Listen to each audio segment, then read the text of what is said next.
En acceptant les hyperboles évidentes pour ce qu'elles sont, il apparaît que Jésus compte que ses disciples réaliseront les préceptes qu'il livre. Une simple lecture cursive suffit pour s'en persuader. Mais, de plus, comment sauter à pieds joints au-dessus de certaines péricopes trop claires pour réclamer une interprétation?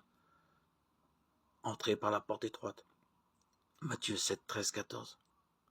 Il est évident que Jésus attend de ses disciples un effort sérieux pour rejoindre la sainteté qu'il leur propose.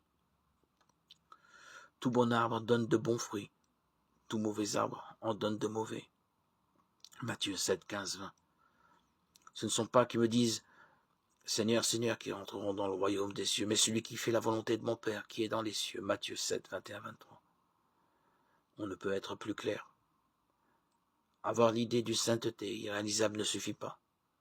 En fait, Dieu attend de nous des actes et lesquels, sinon ceux qui correspondent aux préceptes que le discours vient d'annoncer. Et la conclusion du discours, Matthieu 7, 24, 27, compare celui qui vit les paroles qui précèdent à un homme qui aurait bâti sa maison sur le roc. Sa maison peut braver la tempête. Celui qui la construirait sur le sable avouerait à une destruction proche.